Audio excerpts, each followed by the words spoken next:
This is exactly right. The Hulu original series Furious is coming to Hulu and Hulu on Disney Plus on July 27th. Starring Emmy Rossum as Alice Black, Furious follows a rookie FBI agent on the hunt for Catherine, played by Lola Pettigrew, a mysterious and calculating female serial killer. While Alice upholds justice, Catherine kills for it, terrorizing the rich and powerful men of New York in her pursuit of vengeance. With secrets that change everything, Alice discovers there's a thin line between hunter and prey. Watch the Hulu original series Furious on July 27th. Streaming on Hulu and Hulu on Disney Plus for bundle subscribers. Terms apply. Goodbye.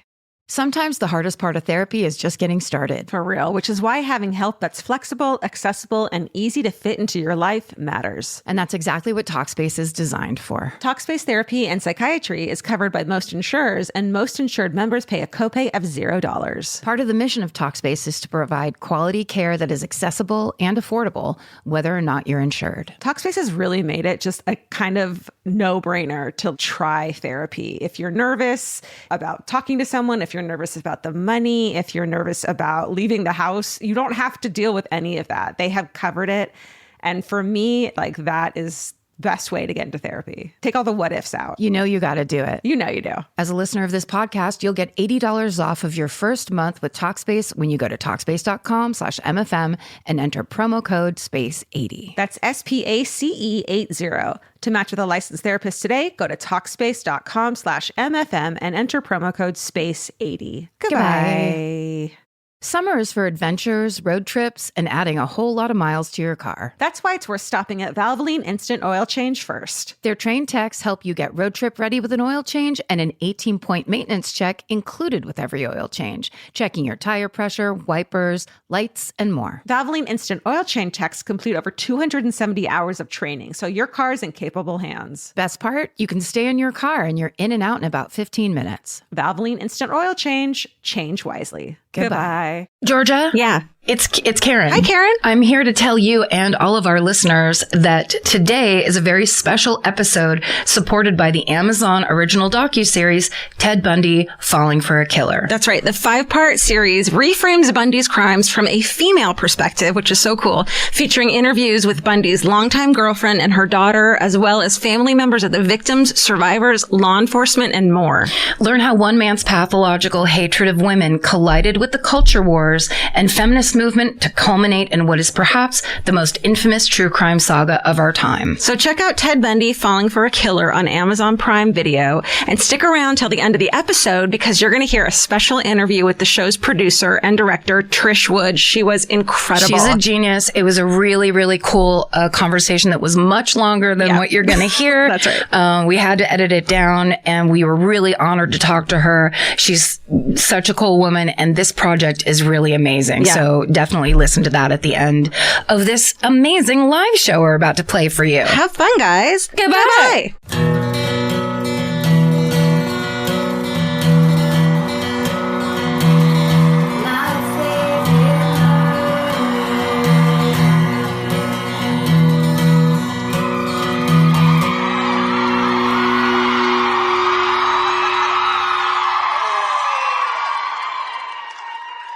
What's up, Omaha?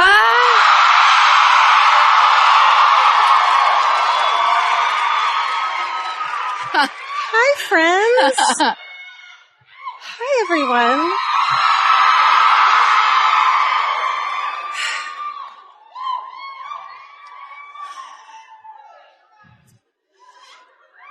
Okay, let's try that one more time. Let's try it again.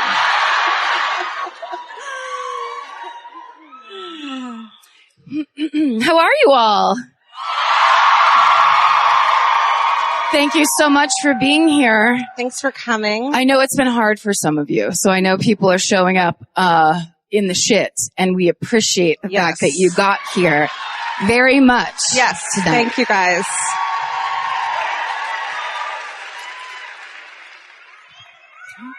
My mic's not on. Yes, it is. Thank you. There it is. Try it out. Hi, everyone. Here's my mic. This is the mic. Here's my mic, etc. There we go. Yeah, she. I have pockets. That's about all I have to say. Thank you.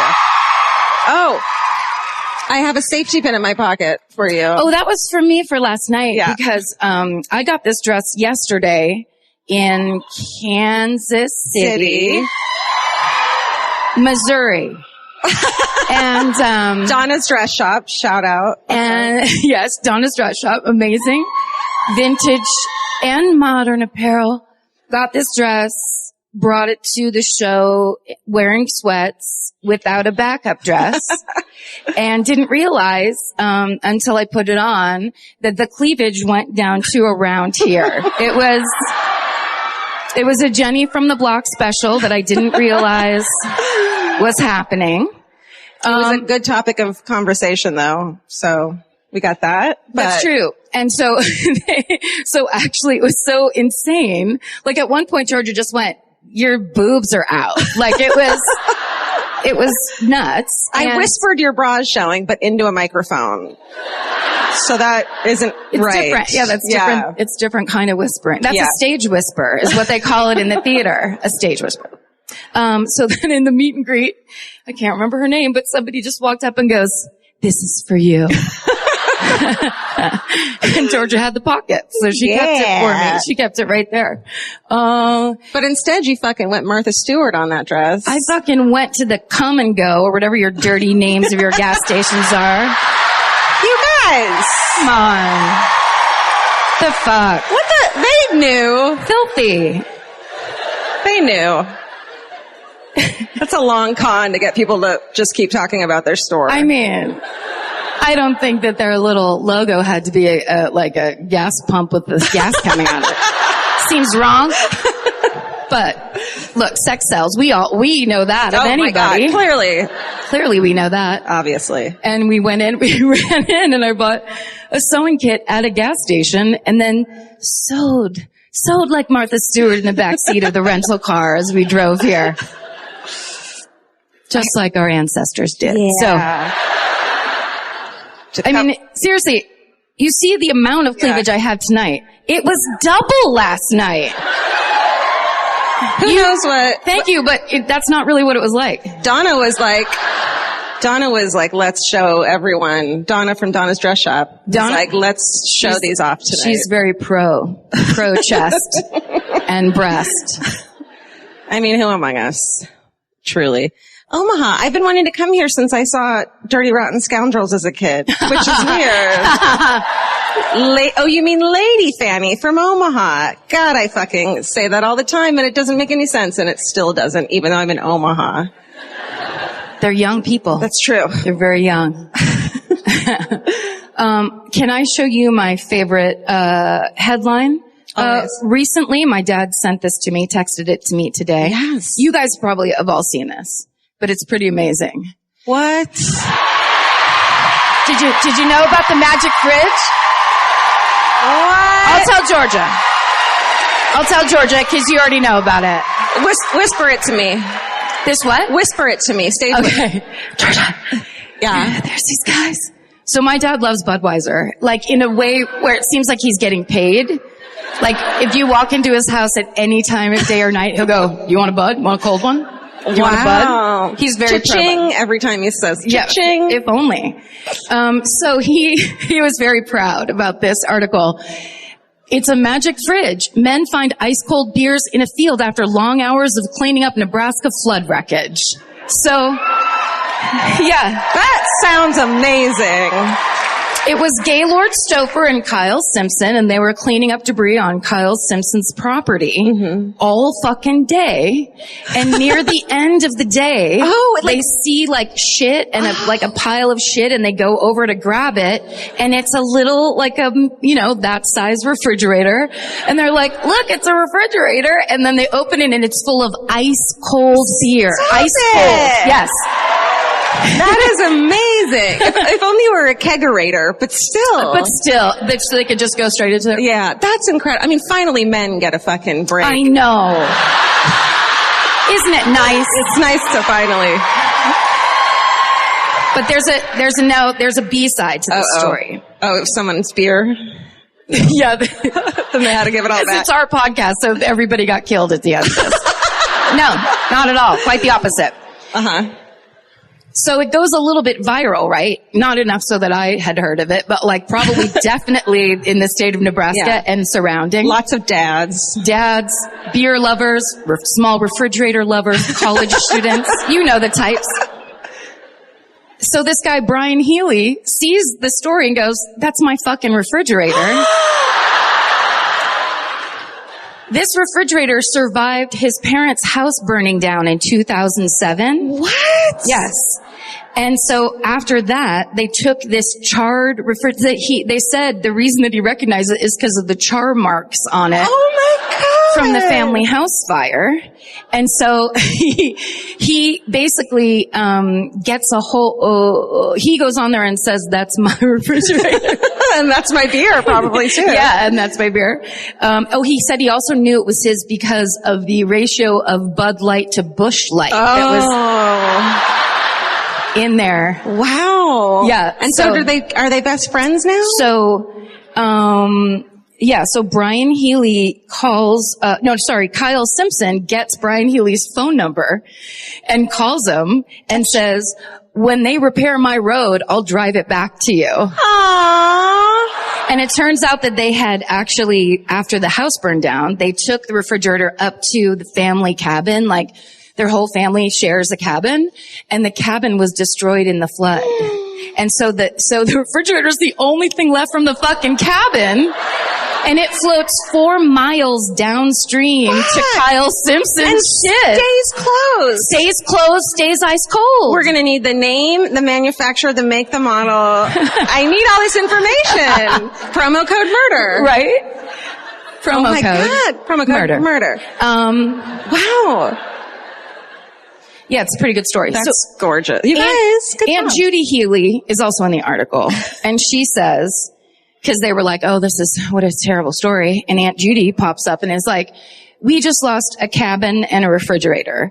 There's people whose lives have been impacted, who are in terrible trouble, and those are the people we need to help. So we want to use this story to bring awareness to the fact, because our refrigerator is a refrigerator. We don't care.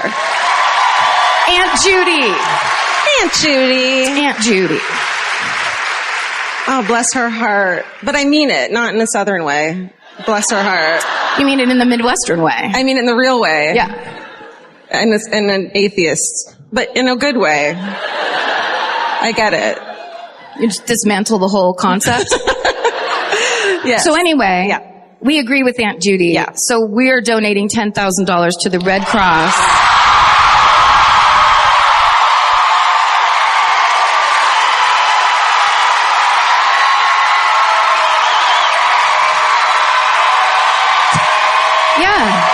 Oh my God, don't do that. Stop it. Don't do that.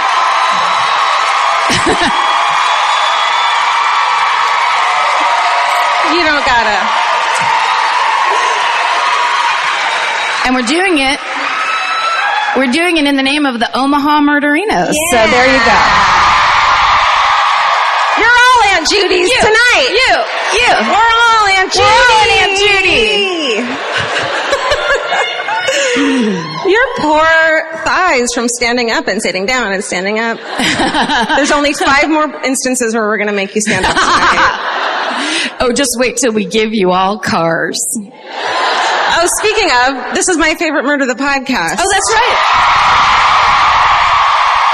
This is Aunt Karen Kilgariff. And this is Aunt Georgia Hardstark right there. Thanks, guys. Steven is at home. Play it up. Yeah, he's listening. He's been banned from your state. And if you knew why, you'd be glad. Never trust a mustache. That's the mustache. Never. Don't be a fool.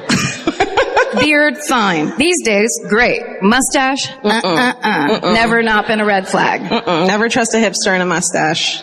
That's what my grandma told me. Oh, yeah? Yeah. Back when you were a little kid? Back when Grandma, tell me about mustaches. Uh-huh. She's like, I know what you mean by that, Georgia. Yeah. When a man and a woman love each other very much. Should we sit down? Sure. Okay. Oh. Bye, guys. Bye. You're the best. Thanks for everything. Look at these red leather booth seats. There we go. Are these from Red Lobster?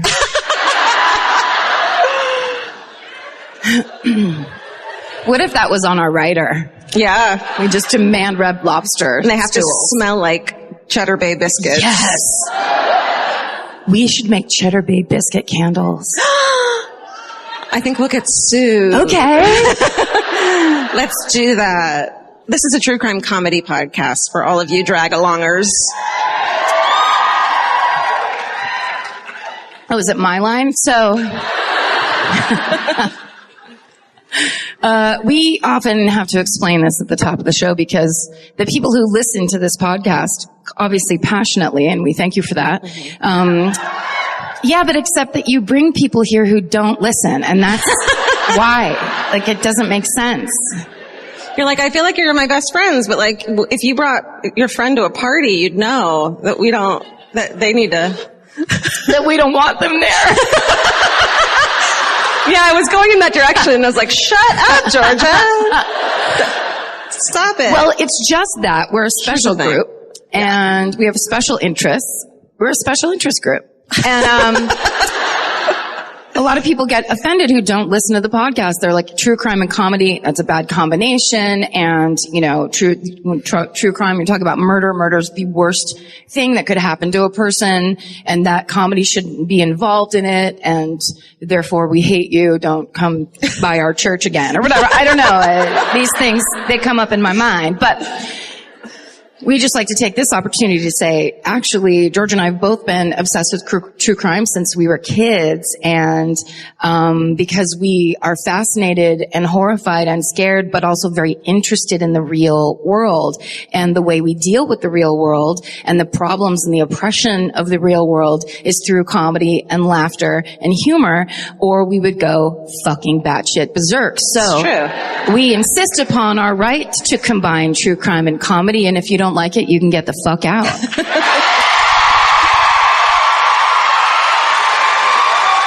And listen, just so you don't feel bad, in Kansas City, we made the drag-along stand up while that she gave that speech. So consider yourself lucky. And they did it, too. They did it. That's the weird part. They were proud. It was kind of offensive. But we get it. I go first. Okay.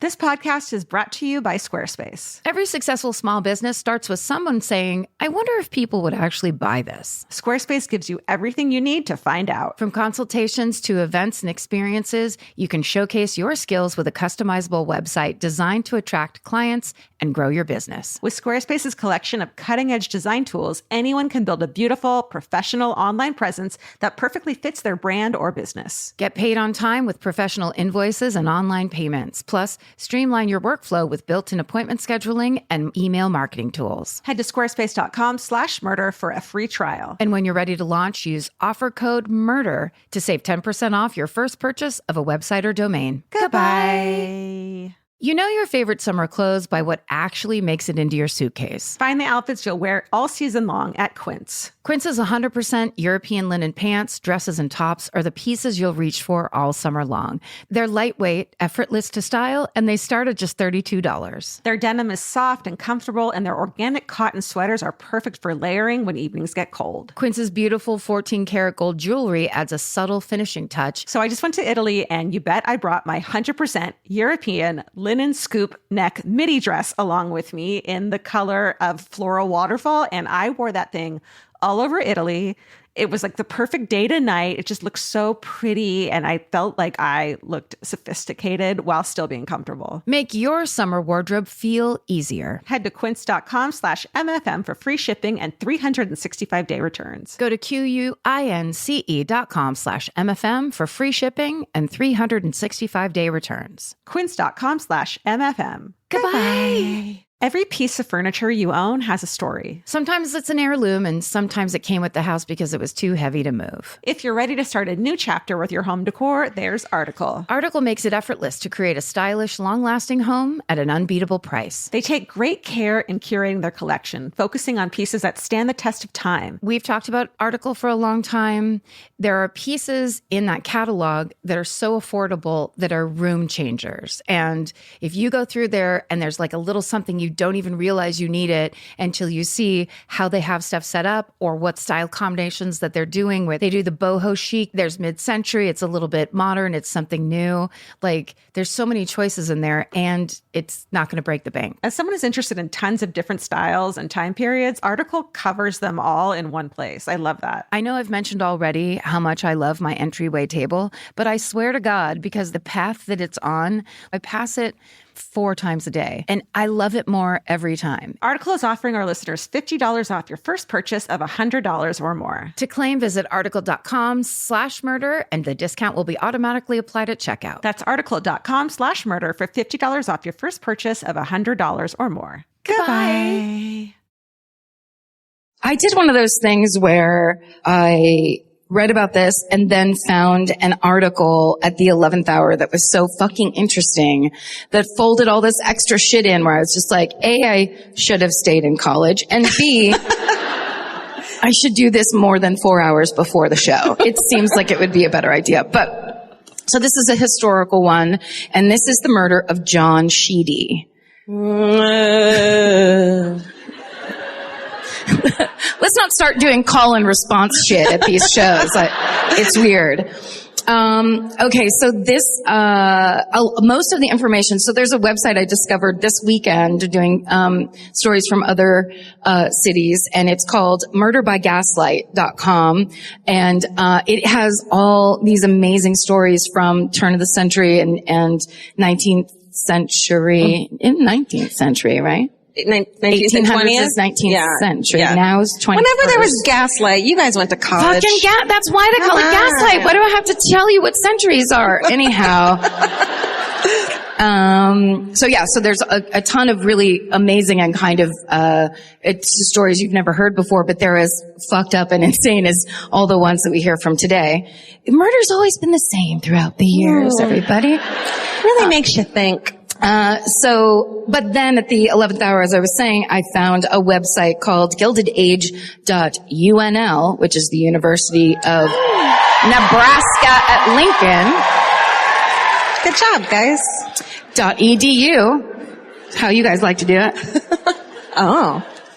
And so it was an online, I cut and paste what it was because I didn't understand why there was a whole website, but it was like from a school and like based on a paper, where I was like, it's just a website. But apparently it was an online version of an award-winning article by Timothy R. Mahoney, professor of history at the University of Nebraska-Lincoln.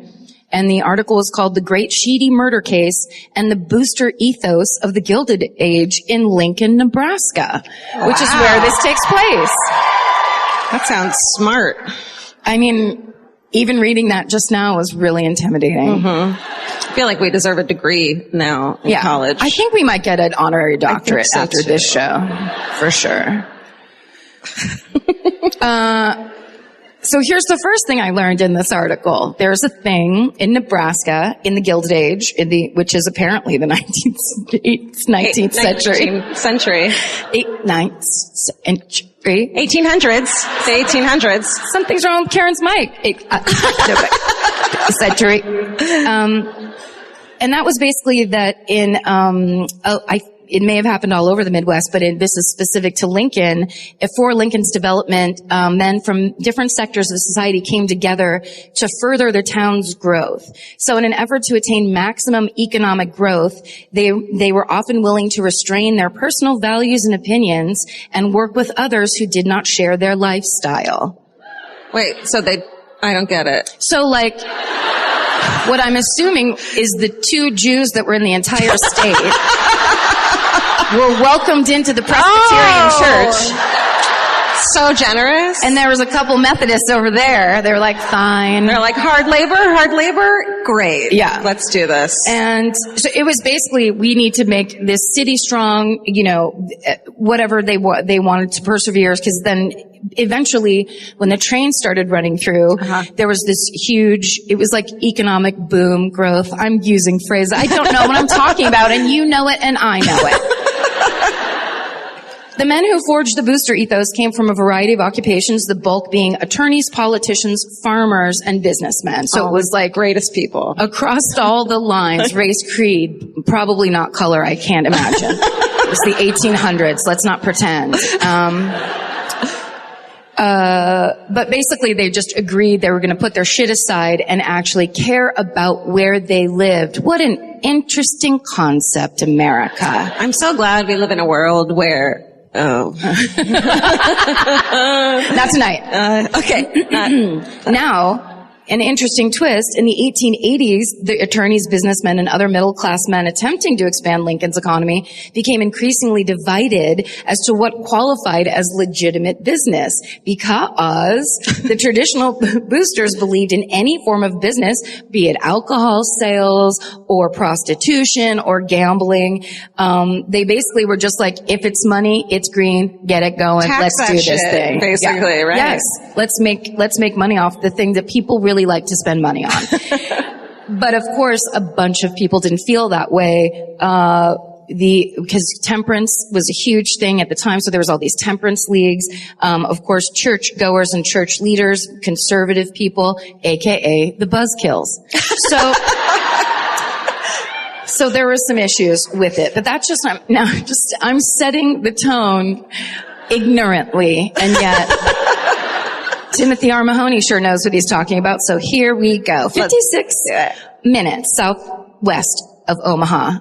Lincoln, Nebraska is the capital of Nebraska. And in 1891, according to something called Hoy's Directory, I pictured it as a big old-fashioned phone book. Ahoy hoy, is that what it is? Ahoy hoy. Hoy's Directory. What if it is? Dude, that makes sense. It could be. It is. Put it in Wikipedia. It's true. Yes. Stephen, when you hear this, will you put all we've just said into Wikipedia, please?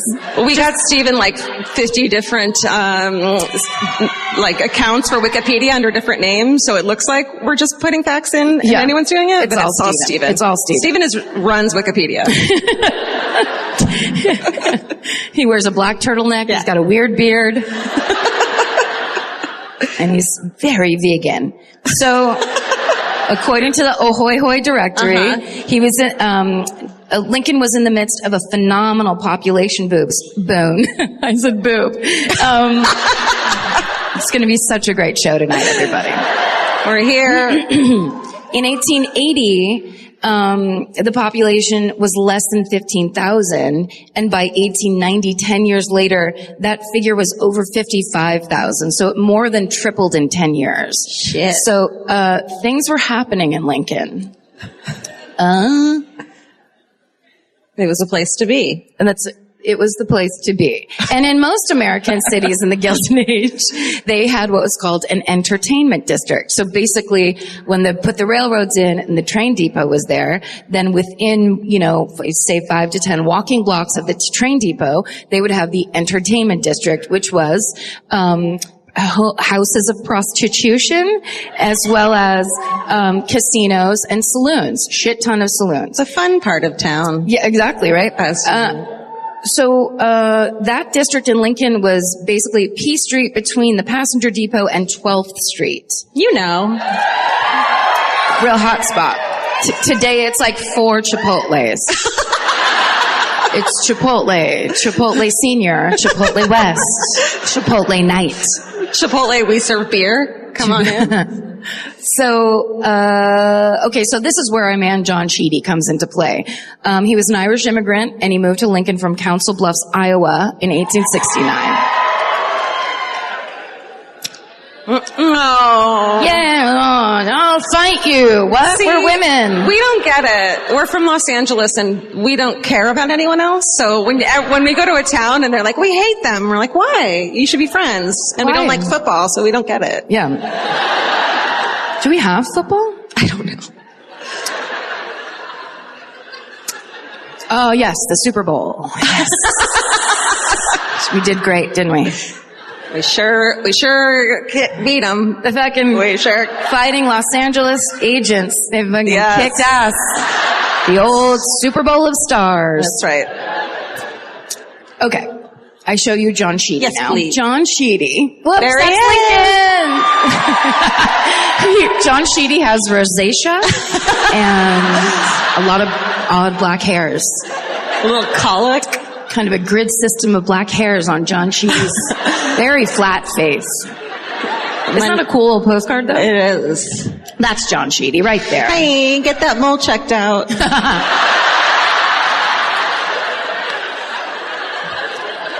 Ugh. I bet. Okay. Nothing. Wouldn't it be fun if he shaved that beard, if his chin ended right below his lower lip? So he was one of those guys that just goes straight fucking back. Or what if it ended at the bottom of the goatee right before Oh, the end? yeah, It's it just was really so long. big. There's so many options. The opposite bad option. Exactly. Pick one. There's always two horrible options that are And then opposite. he has that mole just to distract you from what his chin may look like. Actually, over here. If we could zoom in on the mole, it would have also a white swirl, so it would hypnotize you into not looking at the chin. Oh. Over here.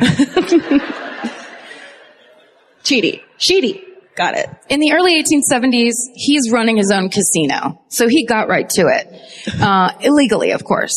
The casino is located on the second floor of Gus Sandler's Saloon. Your favorite place to go on the weekends. Which was at the corner of 10th and P. No one cares. No one cares! Corner of 10th and P, I meant to say. Corner of 10th and P. In the uptown district of Lincoln. Despite being illegal, the casino's existence is well known and frequented by Lincoln's, of course, wealthiest and most prominent citizens, including the mayor, Carlos C. Burr. Oh. Good for him. Great.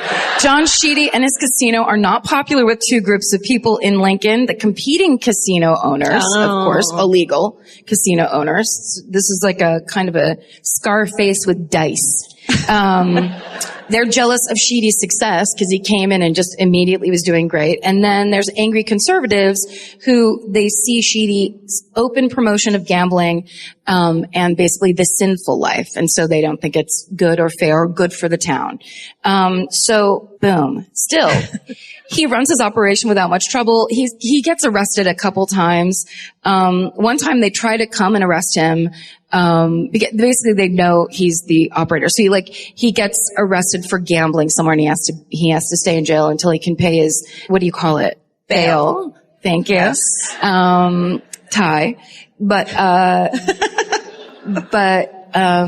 he's rich, so it doesn't matter. He gets out immediately. There's one time they come to try to arrest him for gambling, but then he's at home because he's been stabbed by one of the patrons of his casino. And so he's like, yeah, can't get me on that one. Oh. I've got a knife in my gut. Thank God for him. That's, small blessings of John Sheedy's life. Okay. So, he basically maintains a stronghold on the underground gambling industry in Lincoln. And he, of course, starts paying off the police so they don't bother him. So now we find Mary Sheedy. All right. This is my new headshot. I'm going to get a real short haircut, but it's going to go up high for some reason. Okay, so now we're talking about Mary Sheedy, who's originally named Molly Merrill, a totally different name. She moved to Lincoln from Illinois with her second husband, George Merrill, in 1879, and she gets a job as a maid at the Arlington Hotel, which is where John Sheedy lives. And John and Mary either could have met there or they could have met at his casino because Mary, let's call her Mary, even though her name is Molly, but she switches it at some point. At that point, which I don't know, because Timothy Mahoney didn't specify in his article, and therefore, if Timothy doesn't know, neither do I. Mary and her second husband, George, like to drink. They like to go to the casinos. They like to gamble. So they could have met there. She could have been his maid in the hotel.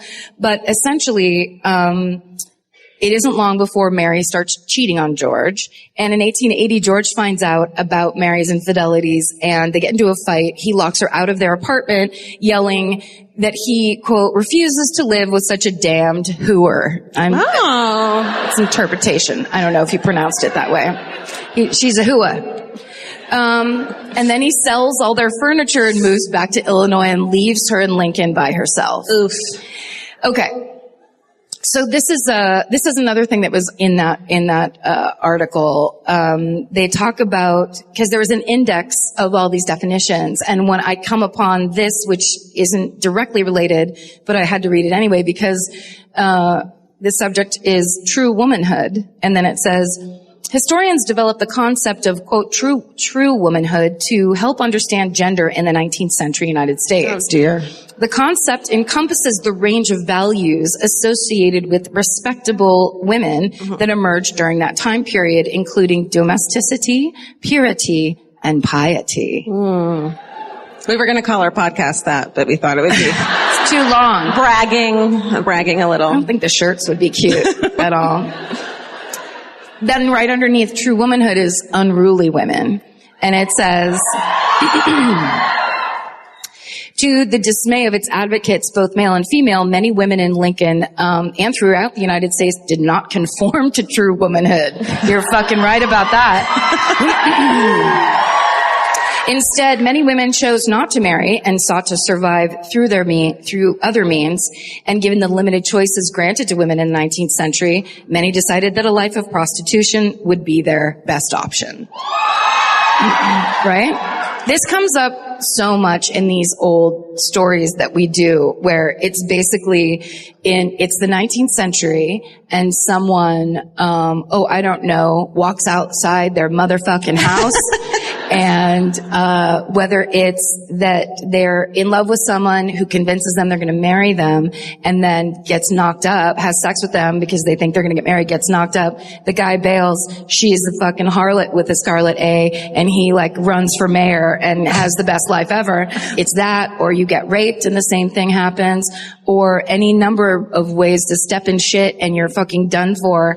And so that's really what they're talking about here is how unruly women, it was forced on you most of the time. If you didn't stay pretty or get married when you were 22, you were pretty fucked. God forbid you don't want to get beaten by a husband. And yes. Would rather. Right. If you don't like getting punched in the face, you were an unruly woman. There is that.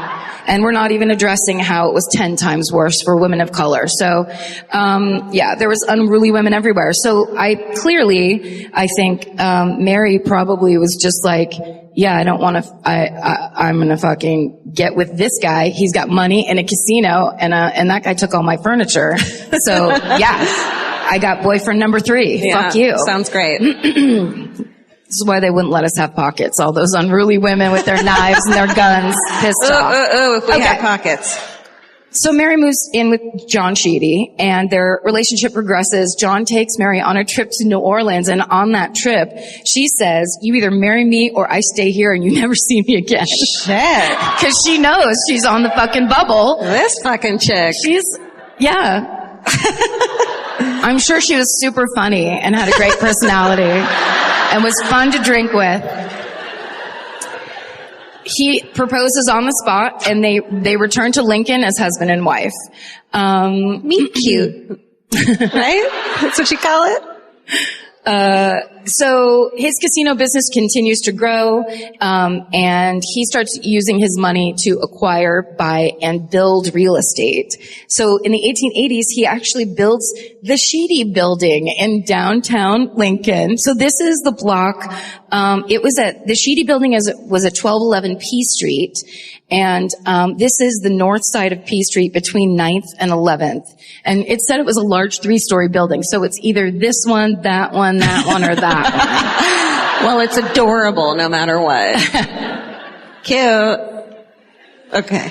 Does it still look like that, you think? Yes. It's exactly like that, right? There's Is so it in many black and white still? There's all those horses. Just fucking horses everywhere. Wild. Free. So he builds this building, they move into an apartment in the building, and then there's businesses in the building. Obviously that's how buildings work, so.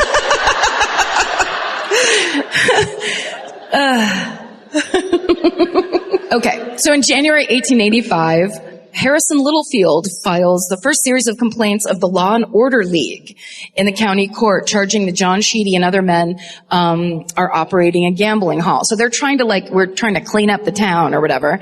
And Sheedy evades arrest that time. Then in 1890, John and Mary take another trip, this time to Buffalo, New York. But this time,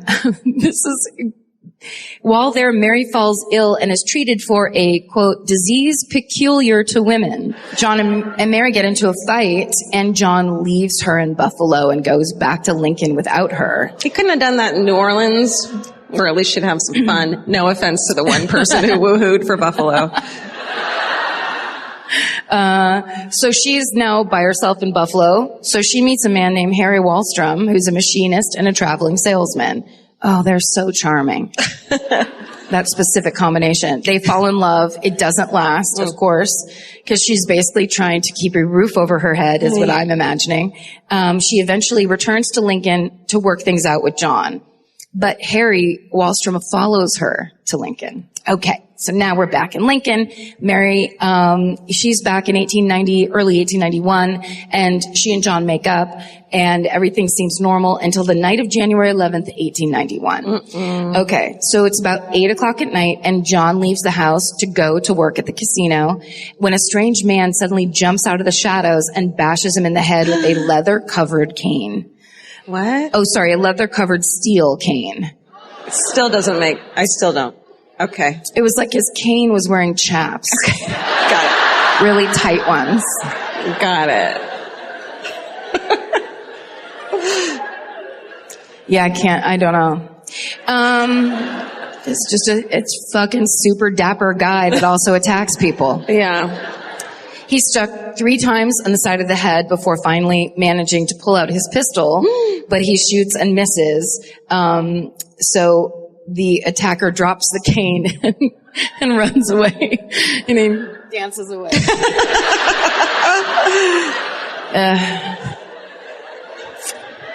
So Mary hears the commotion, goes out, helps John back into the house, tends to his wounds, sends for a doctor, calls the police. So there's also neighbors there that are helping as well. The doctors bandage John's head. They give him painkillers, cocaine. It was all cocaine back then. And his injuries are really bad, but as far as the doctors can tell, they're not fatal. So later that same night, just as John's about to go to bed, Mary fixes him a cup of coffee with some sleeping powder in it. No. To help him rest. Oh, man. And in the middle of the night, John suddenly becomes paralyzed and then falls into a coma. And he remains comatose for a full day, and then by 10 o'clock the next night, John Sheedy is dead. So this death, which is really a murder, sends the town of Lincoln into a frenzy. It's, of course, all over the press. It's all anyone can talk about. He was a very well-known person in town, and people, of course, feel less safe in a place they felt very safe, but they also start doubting that the prominent figures, the mayor and the cops and everything, can actually control the city. They're starting to feel like if they can't make it safe for someone like John Sheedy, how can it be safe for like me, the farmer that just drives in every once in a while to like cash in some corn or whatever. So everyone gets real uncomfortable. So there's an inquest at 9 a.m. on January 13th, 1891. It's a judge, a jury, lawyers, and police officers that all gather to hold this inquest regarding John's death. But of course, a shit ton of townspeople show up as well because they want to know what's going on, and of course, all the reporters. And the coroner has to ask all non-essential individuals to leave, which must be very hurtful. Yeah. Define essential. I feel essential. Yeah. I feel like if I care, that makes me essential to this inquest. They're like, ma'am, get out. You go back to the hooer house. They had to yell that over and over. So the fact that all the non-essentials got dismissed raises alarm bells because now they're thinking there's a cover-up and something's going on that they don't want to tell the press or the people. So they determined that Sheedy's cause of death is from internal bleeding caused by the blows to the head, and it's ruled a murder. But the people aren't buying it because they think if the head injuries are because of Sheedy's death, he would have died immediately or much sooner. And but despite the ruling, an investigation into the whereabouts of the man who attacked John Sheedy begins. So Police Chief Samuel Mellick and Detective James Malone. Let's see these fuckers. Oh. Okay. Why are his eyes bleeding?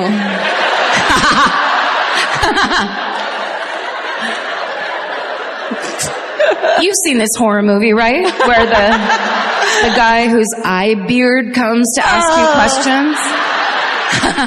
No.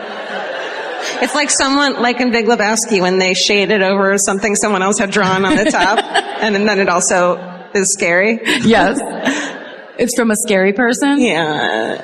I get it. I mean, I know this whole thing was from a long time ago, but couldn't we get someone who knew what they were fucking doing? Yeah. To draw it? Yeah. These were the only pictures available. This is what they got. That can't be right. Where did I go? Okay. So they're questioning Mary and other witnesses to try to figure out who this attacker is.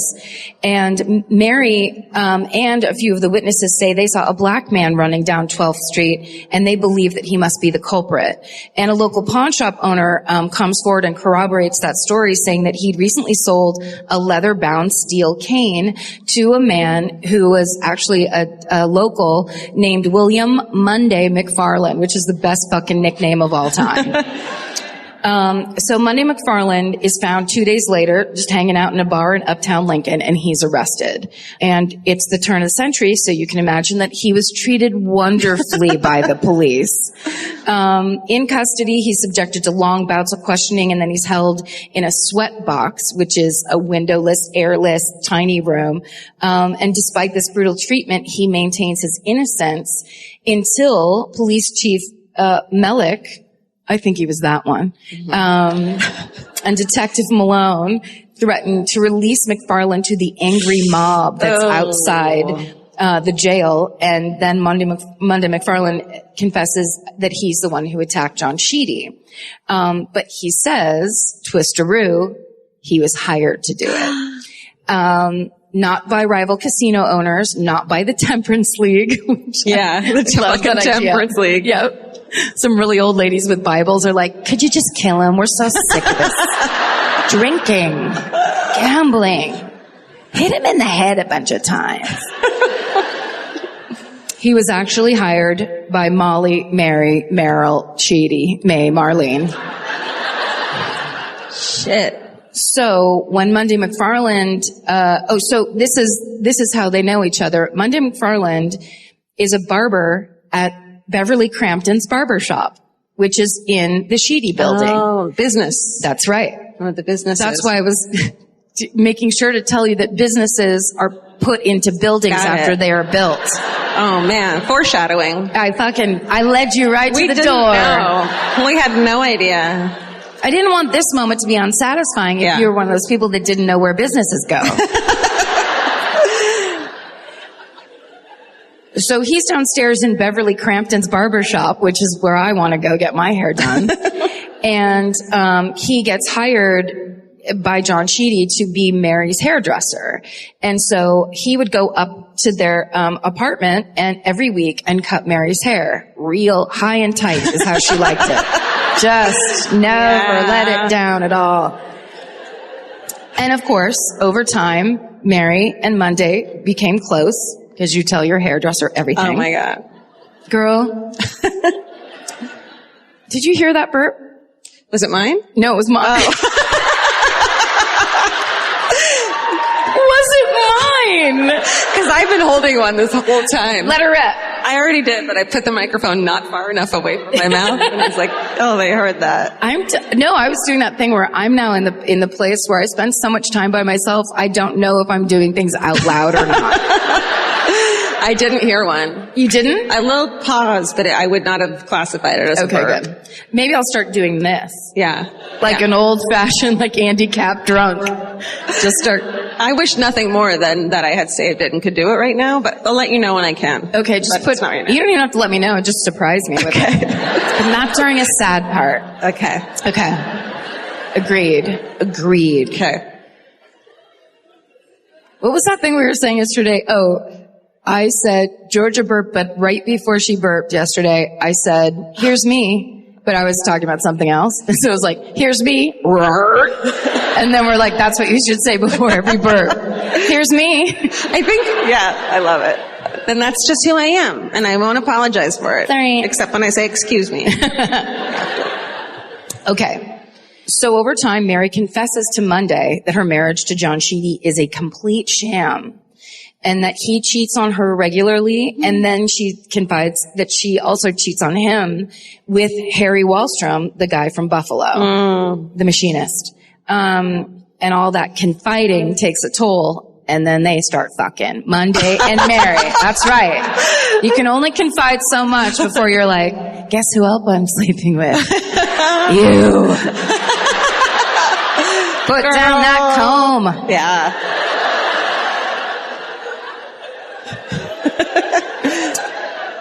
So then one day while he's washing and setting her vagina. That's cheap. No, don't. That's hacky. I don't work blue like that. There's so many other options. We don't need to work blue. I couldn't help it. I loved it. It just, my fingers made me do it as I was typing. I was like, do it. Such a twist that we didn't expect it. Then one day, Mary tells Monday that she has a deal she'd like to propose. She says that if he kills John Sheedy for her, she'll pay him $20,000. It's a lot of money. How much do you think it is in today's money? 8,000 bitcoins. Which is, you're right, because it's over $500,000 today. When someone goes that high, they're lying. You know what I mean? Yes. Like, that's bullshit. They're getting you that, like, if someone's like, oh, I'd love for you to do this thing. I can't do it. It's such a pain. Kill somebody. Anyway, $500,000? You're lying. Like, if you, yeah. Yes. No. I don't think so. You don't have to answer me now. if I would do it? Yep. I'm asking you to kill my husband.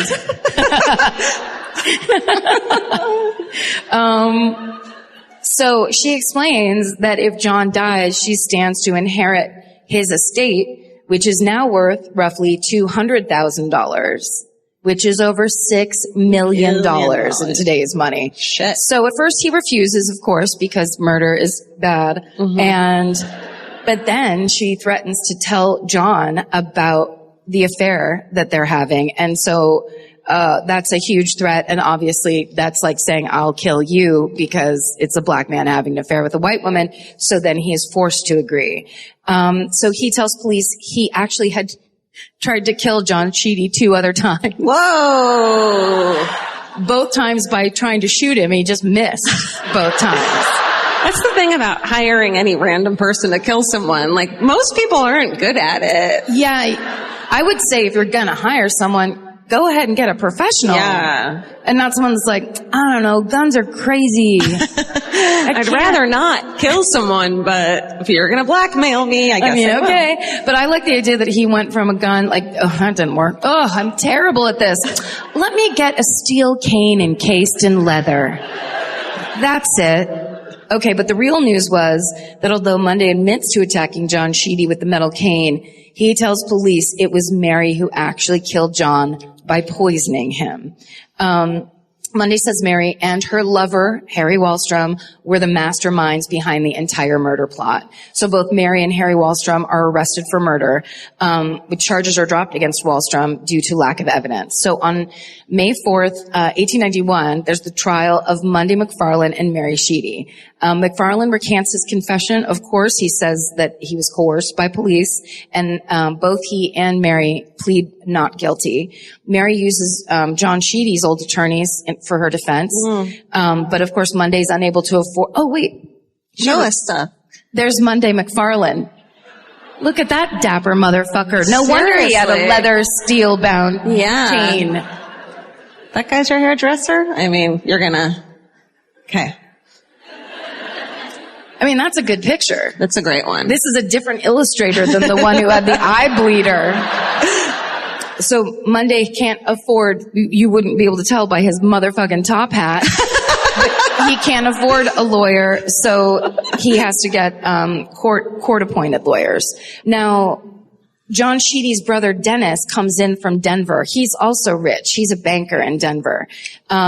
He hires 2 Pinkerton detectives and a whole team of attorneys to work on this case. He also enlists the assistance of a reform politician named John Fitzgerald, who was anti-gambling and one of John Sheedy's biggest enemies. So Fitzgerald is then appointed co-administrator of John Sheedy's estate, which means if Mary's found guilty, Dennis and John Fitzgerald get all control of Sheedy's estate and his whole fortune. Fucking sidebar.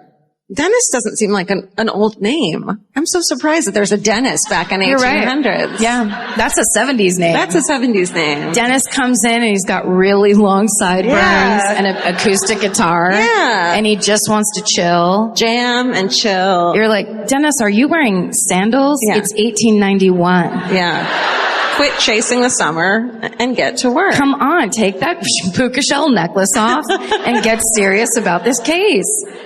What's also interesting is the law about a spouse not being able to inherit their other, would you say other spouses? Spouse, you just have to say spouse again. Deceased spouse's fortune, if they are being tried for their murder, that was a brand new law that had gone into effect 9 days before.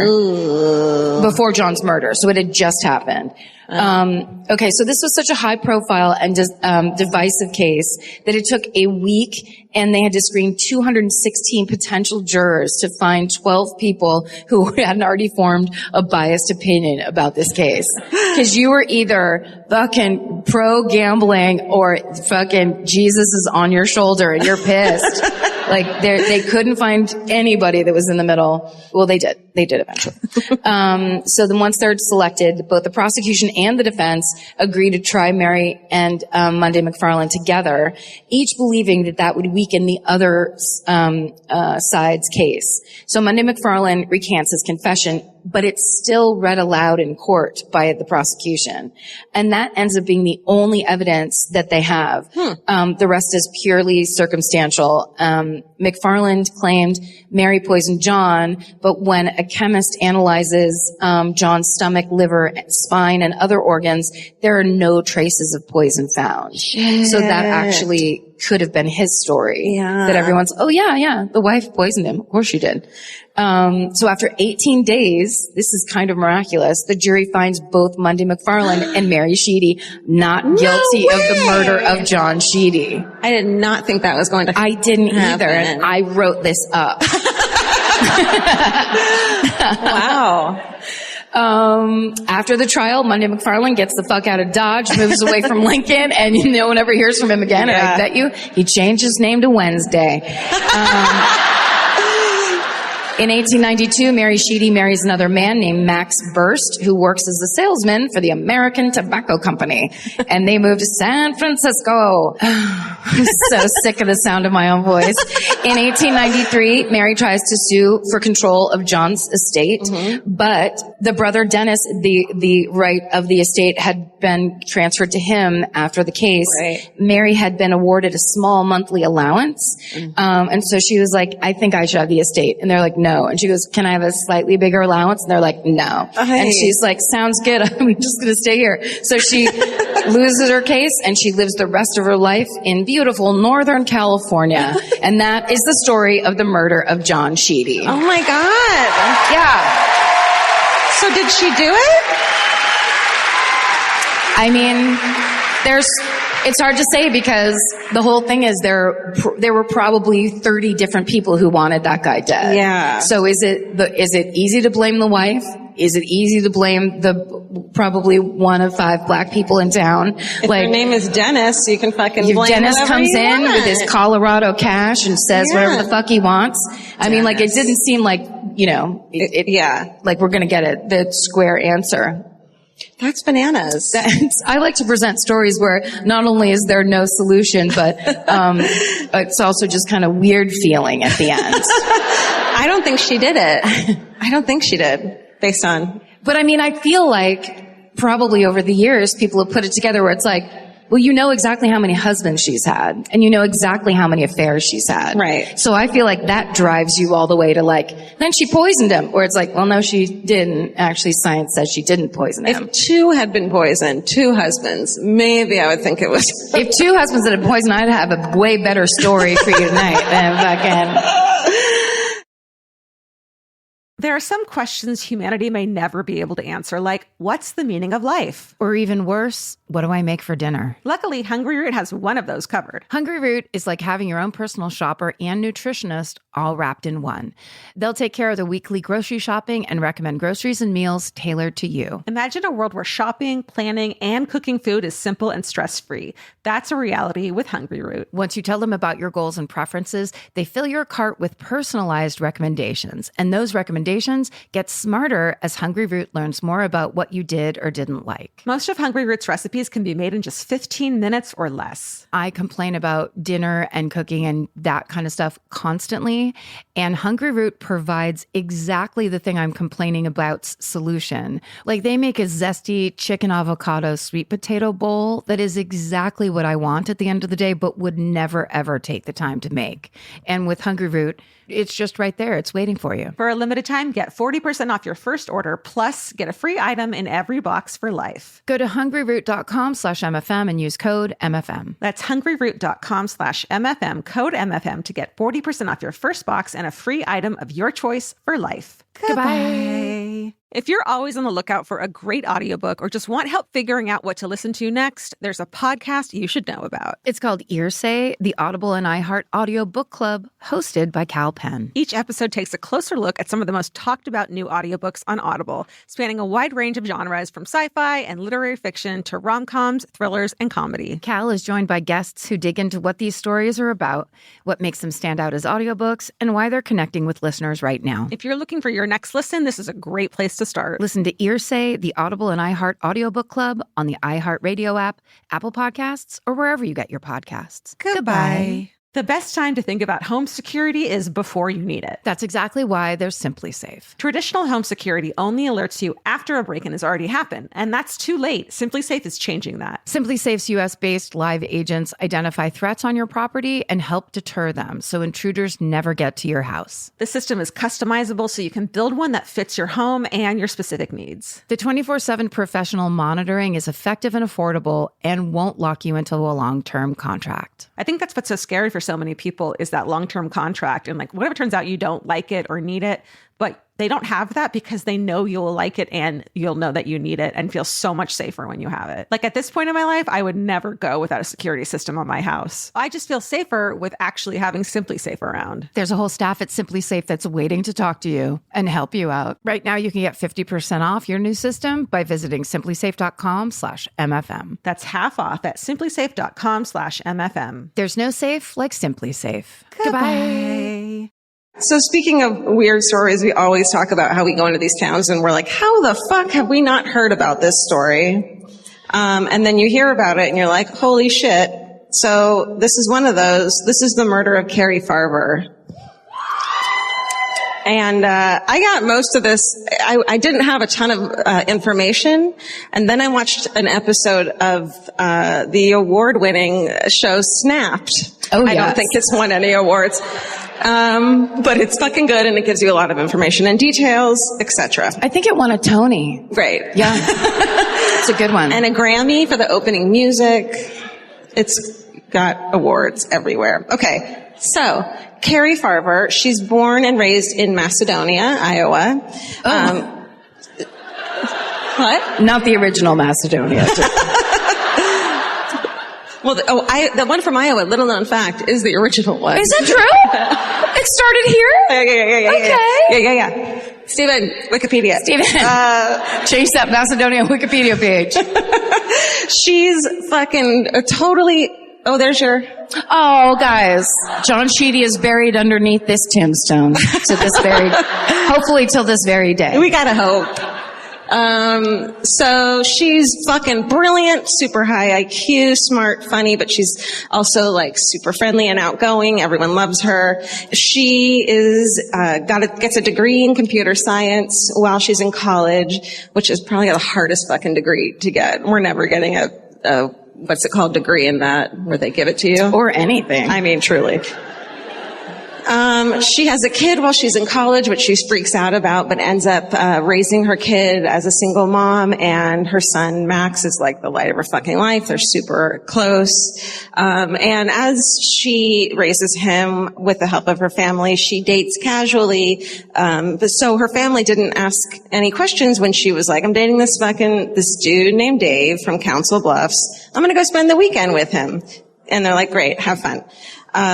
She had met him just a couple weeks earlier and was spending the weekend with him. So Monday, November 13th, 2012, she's supposed to leave his house and go live the rest of her life. But she doesn't show up for her job in Omaha, and she doesn't pick up her son from school that day. So of course her friends and family are like, this is out of character, what the fuck. But right away, she starts sending texts to her family being like, hey, I'm just gonna fucking split town right now. Goodbye. I need to like clear my head or whatever the fuck. Leave me alone. And it's of course out of character. Yeah. I feel like this has come up a couple times. I feel like everybody should get a system set up with their family. That if everybody agrees, like talk about it at Thanksgiving. If you're going to text me to tell me you're leaving for a while, like going to Cuba or whatever the fuck bullshit thing these people make up, that there has to be like a safe word the person actually includes in the message where it's like, and this is how you know. Or you have a safe word, and if you're texting someone like, everything's fine, nipple, like then you know. You know, like, things aren't fine. Oh, my nipples itch or whatever. I don't know why I went with nipple. Mom? Is everything fine, Mom? We don't usually talk about nipples that much. Yes. Nipple. We're just trying to set up safety systems. Yes. You pick your own fucking word. No, you don't. It's nipple. Don't pick Georgia's. Georgia already has nipple claim. You could do areola if you want. That's fine. That's fine. That's fine. Yes, I totally agree with that. And we're like, call me. And they're like, nope. That's like red flag. Yeah. Okay. So, just said that big news shouldn't be texted. Right. Lots of things shouldn't be texted, but especially I'm leaving for an undetermined amount of time. That's right. I think if there's not like 3 exclamation marks after every sentence in my text, you know it's not me. Okay. And like a cat with the cat emoji with hearts in its eyes, not me. Not you? No. Okay. Nipple. So. And then she starts, texting her friends being like, fuck you, leave me alone, and being like vulgar with them, which is so not her. Telling them to leave her alone. And she said, I asked my son Max if he wanted to come with me, and he said no, so I just left. And Max is already like a kid, so he's like, that's bullshit. And then erratic messages. start appearing on her Facebook, and Cari's mother, of course, knows that her daughter wouldn't intentionally disappear and leave her son behind. So her mom, a couple days later, files a missing persons report. And when the police ask if Cari has any issues with mental health, she has to tell them that Cari was actually diagnosed bipolar, but her meds were like, helping her manage that, and she was fine. But of course, the police hear that and they're like, oh, well, she got off her meds and ran off, and don't take it that seriously, but they still kind of look into it. About 2 months after Cari seemingly skips town, on January 10th, 2013, her 2002 Ford Explorer is located in Dave, the dude she was spending the weekend with, in his apartment complex. Right there. But he's the one who calls it in. He's like, this fucking car just showed up. And, they don't find any signs of foul play. So this dude, Dave, they're like, let's look into him. Great. They track him down and question him. They're like, what the fuck? She's been missing since she left your house, supposedly. What's going on? And he's like, oh, hell no. I haven't seen her. In fact, she's been sending me fucking harassing texts and emails as well, and like hands over his phone. So shortly after she left that morning, Cari sent a text to Dave saying she wanted to move in together. And they'd only been dating for like 2 weeks, casually. Ugh. Yeah. Yeah, so she's like, hey, I know we're dating casually for 2 weeks, but let's move in together. And we're also dating other people, but let's do it. And he was like, no. And then she starts sending him harassing and threatening emails, and texts, including over 12,000 emails sent from her email address. 12,000. And I get numbers wrong all the time. How much time had passed? I don't know. Well, like a year? So this goes on 2 weeks. This goes on for, let's say, the duration of it, which is 3 years. Oh, okay. So okay. 12,000. That's still a lot. Yeah. Maybe it's right away. I don't know. Which in today's emails is 500,000. Shit. Yeah. And then she starts sending them from different email accounts that have variations of her name, Cari Farver, along with his last name, like saying, I'm obsessed with you, and like you write it in a notebook when you're in 6th grade. Exactly. But instead, nowadays, you make an email address about it. And thousands of texts from her from more than 25 different phone numbers. So she claims she's in the text that she's pregnant with his baby, and another one asks how to find a hitman to kill this other girl that Dave is dating, because, they're both casually dating each other and dating other people, and she's like, I'm gonna fucking hire a hitman and kill this girl you're dating, and contains details of Dave's whereabouts, photos of his apartment and his car, and shows pictures of the girl he's dating's 2 kids, like stalking. Oh, fuck. And they have subject lines like watching and see, I'm really here and shit. Yeah. Want to see, Dave? There we go. Dave's like, I fucking hate email. I hate it. I can't do it anymore. That's a screen grab from the Snapped episode. There we go.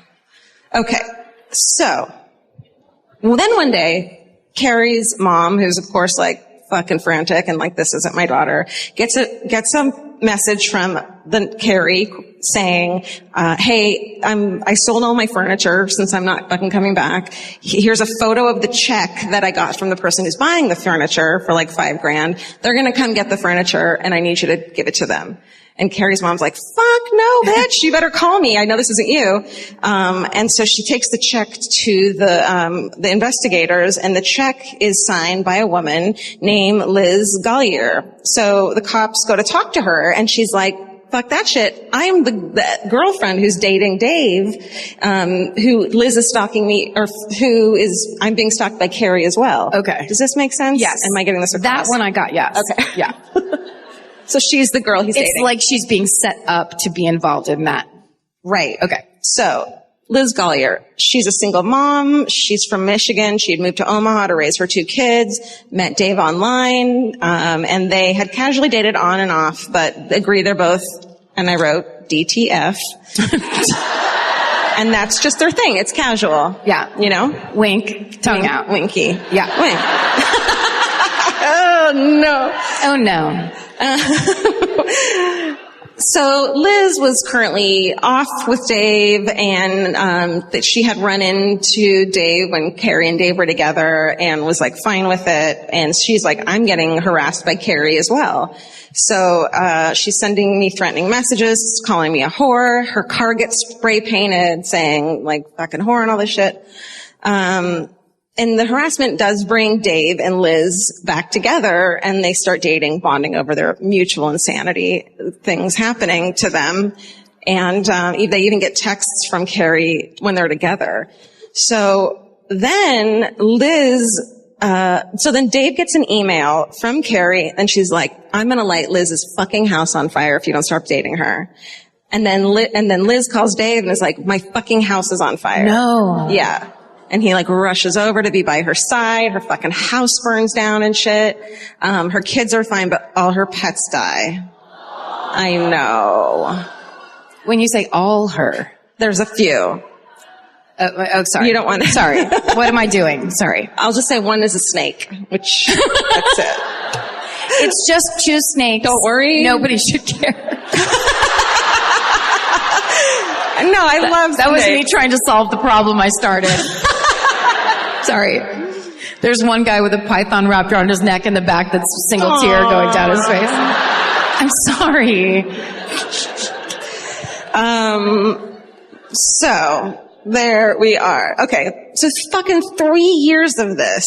And Cari has missed birthdays, including her son's birthdays. Her son graduates from high school and she misses that. Like, she's missing important family things that are obviously, it's not real.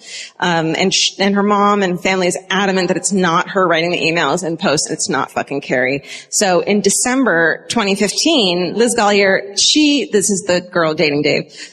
She goes to the Omaha cold case unit to show them more threatening emails by Cari. And she's like, I'm being harassed. You need to get this woman away from me. But this time, she says that the emails are being sent from Dave's other fucking ex from before her. So it's a woman named Amy that Dave had been with for more than a decade, or almost a decade, and it's the mother of his two children. Is this making sense? Mm-hmm. Do I need to clear anything up? Okay.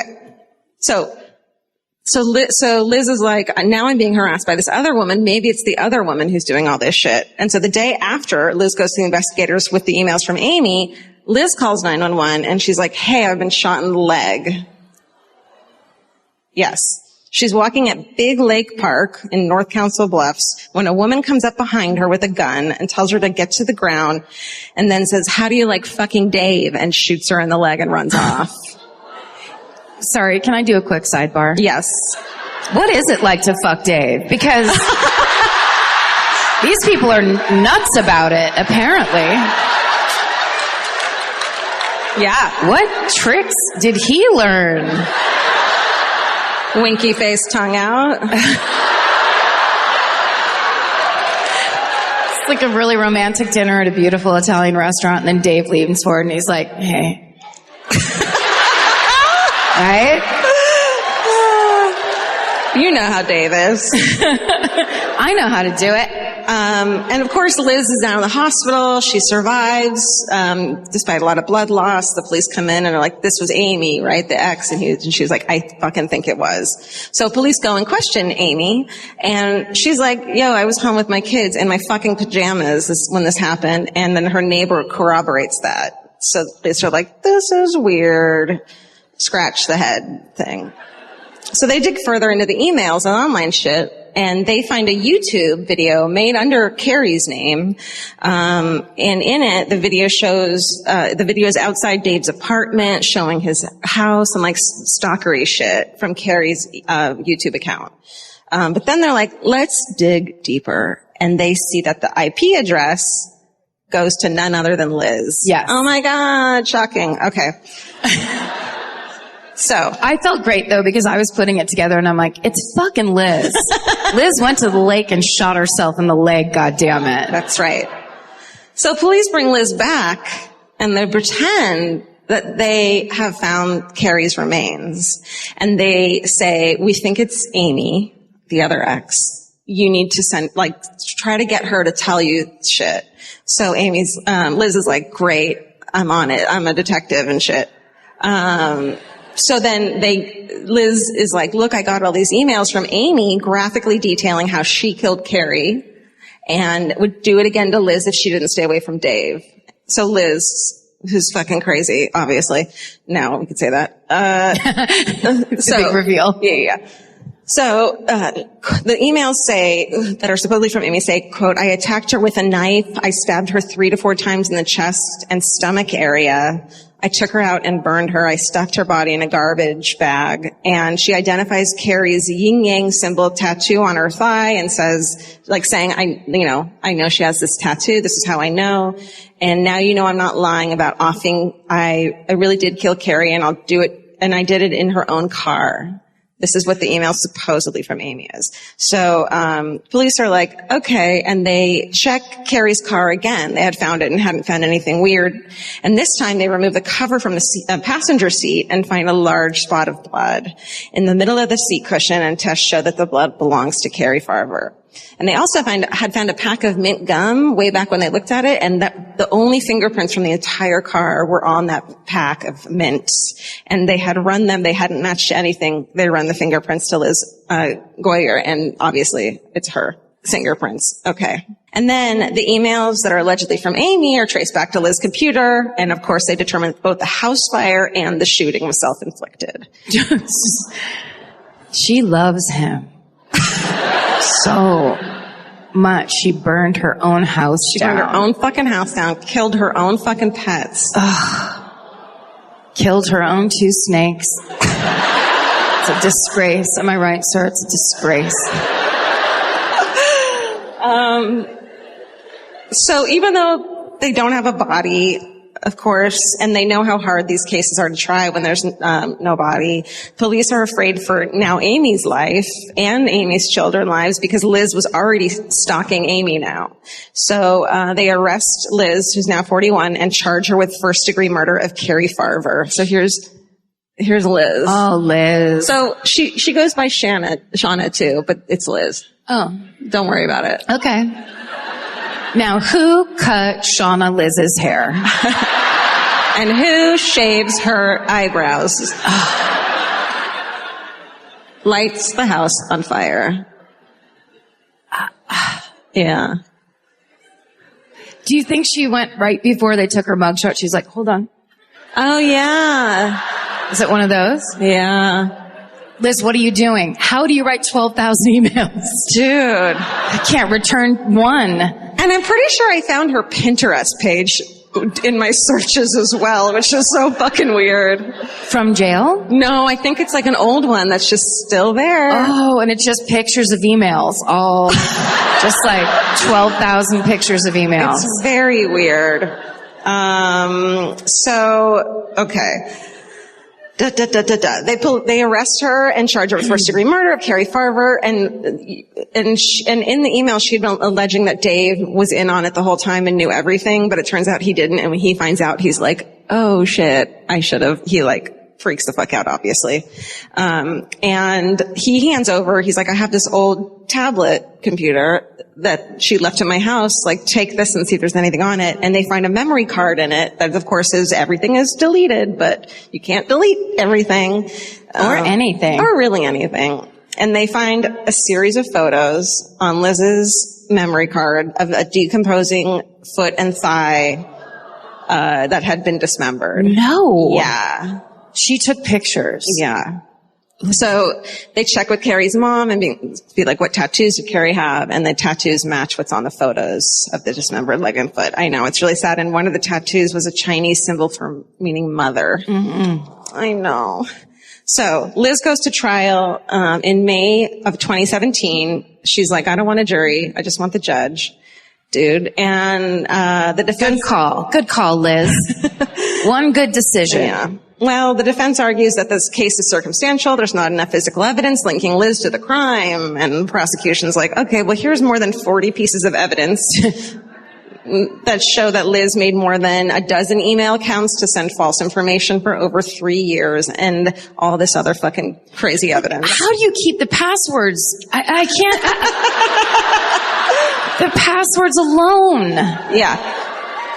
How do you do anything? 2 snakes, 35. You're just going and going.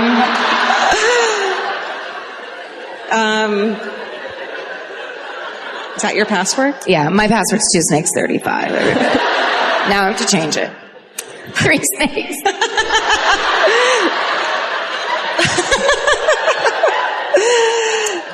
The prosecutors, of course, tell the judge that the emails are evidence of premeditation and the graphic details are proof of a confession, obviously. So District County Judge Timothy Burns finds Liz guilty of first-degree murder, which in Nebraska is an automatic life sentence without the possibility of parole. Good job. Good job, guys! Isn't it funny? It's taken us so long to get here, and this is the state where we like the laws the most. We're staying. Only shows here now. Wow, you wouldn't... And so just this past November of 2018, the Nebraska Supreme Court rejects Liz's appeal due to the overwhelming circumstantial evidence in one of the strangest romantically obsessed murders the state has ever seen. Agreed. Yeah.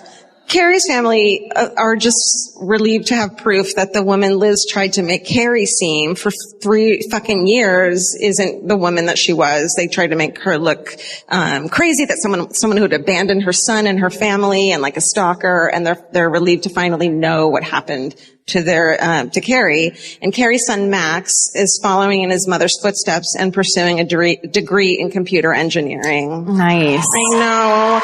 And that is the murder of Cari. Oh my God. All right. Okay. Cool. Hometowns have been fucking great this weekend. You guys, unbelievable. So good. Such good stories. But I think there's someone we met that probably has a story that we should invite up. Do you remember her Yes, name? her name is Cindy, and she said she was in row G. Cindy, there she is. Hi. Come Will you this come way, down? and then cross over to Vince. You have to go to Vince.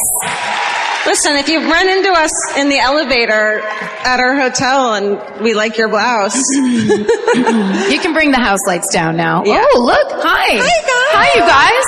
In the middle, too. Look at the rich people. Whoa. The royal family's here. Holy shit. Oh. Hi, Cindy. Hi, Cindy.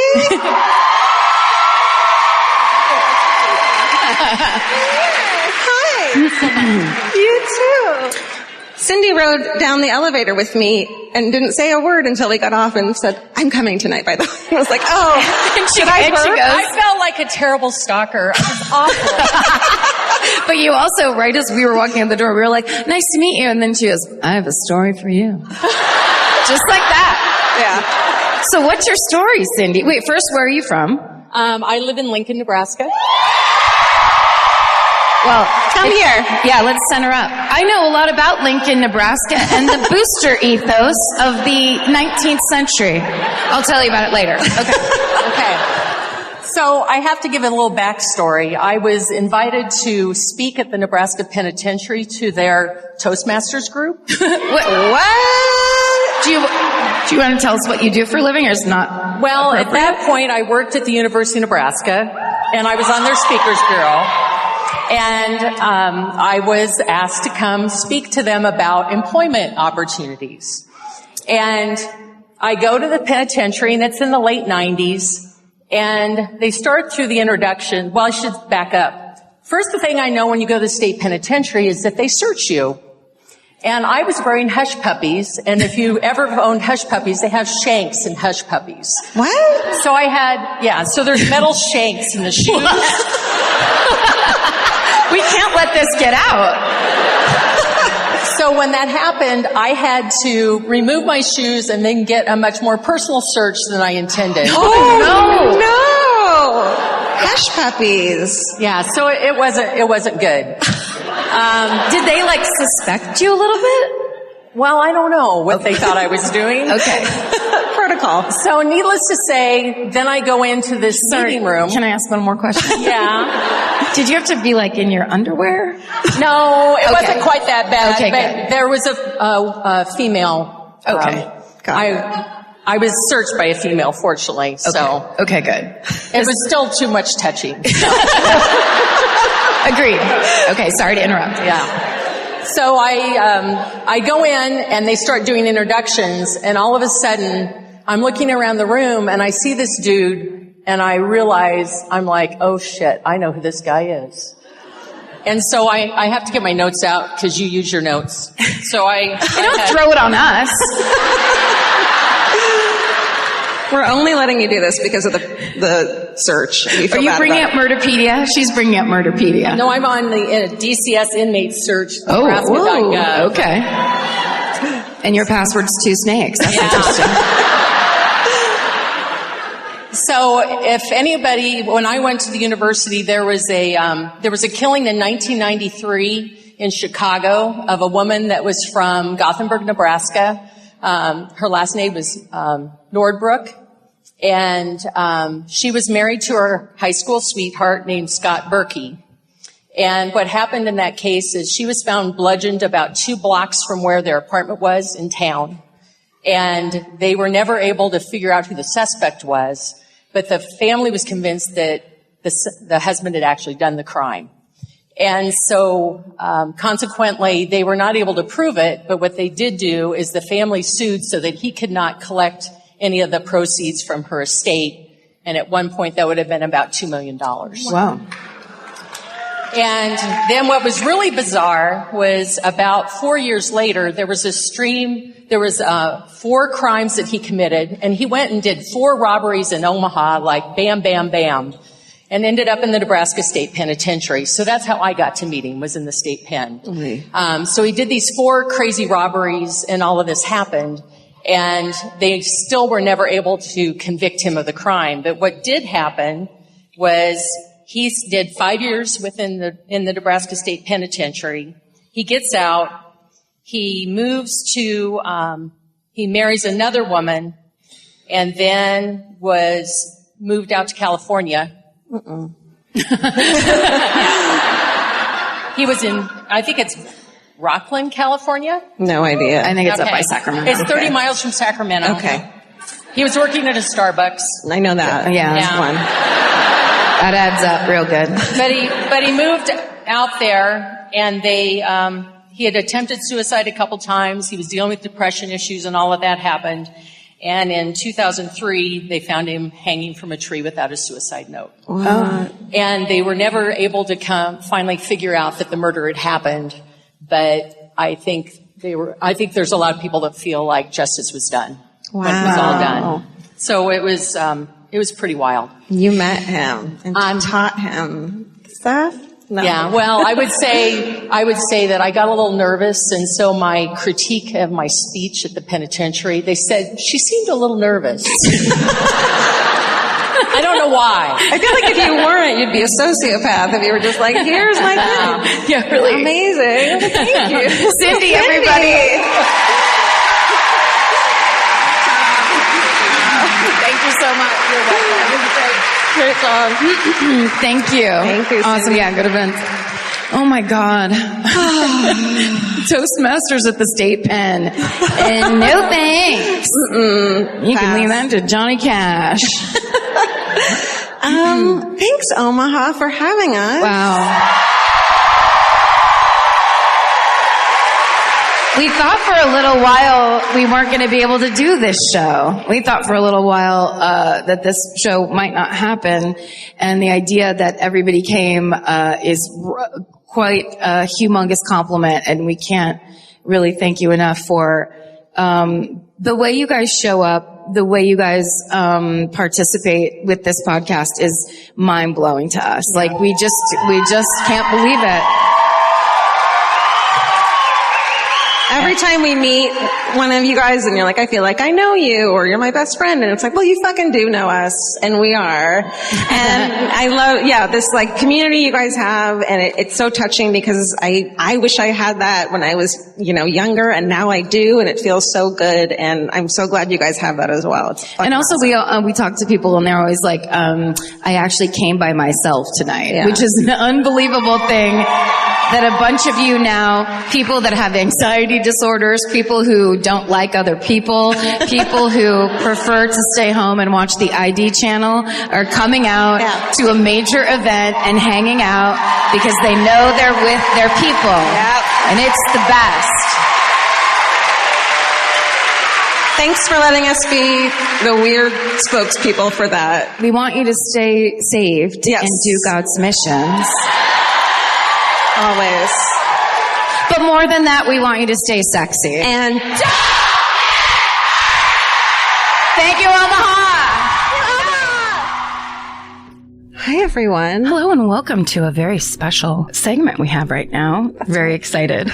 We're with Trish Wood. She's the creator and director of the 5-part docuseries that's out now on Amazon Prime Video called Ted Bundy Falling for a Killer, which we are so excited. Like, I got chills watching the trailer. The inspiration for me was OJ Made in America, which was life-changing. Amazing. So good. Amazing from a storytelling perspective. And Ezra took the idea of looking at a true crime story through the culture, meaning through race in America. So that's what gave us the idea to do the Bundy story through the lens of gender. Right. Yeah. And I had never even considered the time and place of the women's movement during this period, that women were finally getting, some authority, and how Ted Bundy just, scared that from everyone. It hadn't even crossed my mind. Well, it was really interesting to go back because I lived through that. The idea that this happened at a time when women were finally gaining traction, it really is told to comment on what the women experienced. So it's like, yeah, we can do this stuff. Yeah, it's really happening. And then whammo, not so fast. Yeah. So that's the one thing that can make us reconsider our freedom and push us back. And so that was sort of the idea behind really showing what was happening in that moment. So it made it worse. This interview that you got with Liz is pretty huge. I think a lot of us who have been following the case since we were very young have always wanted to hear from her and what she went through. Did you meet her before and have to talk her into it, or how did you get this? So, I met her and I made my case. We bonded over the recovery, both single mothers to most of our adult lives. And so there's a lot of trust around that sort of stuff. But she just sort of thought about it for a while, and we had a few conversations, and then she was in. And I think her reason for wanting to do it, I think there was a confluence of reasons. She really liked our take, that it was through the lens of gender. She wanted to work with a female director. Mm-hmm. And I think as many of the women in the series understand that time marches on for us all, and the eyewitnesses to this case are not going to be around forever, right? Mm-hmm. I think she wanted to be part of a film that enabled other women's stories. And having said all of that, she didn't jump in with both feet. She was always very nervous about it. But eventually she came around. We did 7 or 8 interviews with her, long ones, and she was great. She was a great interview and super honest, and I could see her working things through she hadn't thought about for years. That was the bravest thing to me, not exposing who she was, because she was kind of living sort of anonymously. Sure. It was actually facing on camera some pretty dark stuff. I bet. And she did that really boldly. Oh, yeah. So brave. Yeah. So in talking with these women, was there anything that surprised you in getting that take? For me, the roommates of Linda Healy, there are many things, but they moved back into that house. Did they really? Yeah. Wow. I know. Without even knowing who it was. It could have been a neighbor. They just took a stand. Right? Yeah. They took a stand, which I thought, I wouldn't have. Brave. Yeah, I thought it was really cool. Amazing. This has been so great to talk to you. It's really an honor to have you. Yeah. Thanks. Ted Bundy, Falling for a Killer on Amazon. We're so excited. If audiobooks are your thing, or if you've been meaning to listen to more of them, you should check out a podcast called Earsay, the Audible and iHeart Audiobook Club, hosted by Cal Penn. Each episode spotlights standout audiobooks on Audible across all kinds of genres: sci-fi, comedy, romance, thrillers, and more, with Cal talking to guests who help break down what makes each story worth listening to. It's a fun, easy way to discover your next great audiobook. Check out Earsay on the iHeartRadio app, Apple Podcasts, or wherever you get your podcasts. Goodbye. The best time to think about home security is before you need it. That's exactly why there's Simply Safe. Traditional home security only alerts you after a break-in has already happened, and that's too late. Simply Safe is changing that. Simply Safe's US-based live agents identify threats on your property and help deter them so intruders never get to your house. The system is customizable so you can build one that fits your home and your specific needs. The 24/7 professional monitoring is effective and affordable and won't lock you into a long-term contract. I think that's what's so scary for so many people is that long-term contract. And like, what if it turns out you don't like it or need it, but they don't have that because they know you'll like it and you'll know that you need it and feel so much safer when you have it. Like at this point in my life, I would never go without a security system on my house. I just feel safer with actually having Simply Safe around. There's a whole staff at Simply Safe that's waiting to talk to you and help you out. Right now, you can get 50% off your new system by visiting simplysafe.com/MFM. That's half off at simplysafe.com/MFM. There's no safe like Simply Safe. Goodbye. Cheap Caribbean's Jet Set July sale is here. Right now, save $200 on vacation packages of 4 nights or more with promo code 200BEACH. Whether you're dreaming of Cancun, Jamaica, or the Dominican Republic, your next vacay just got more affordable. Don't let summer pass you by without the beach. Use promo code 200BEACH and get more sand for your dollar. Head to cheapcaribbean.com today to book your beach vacay. Goodbye.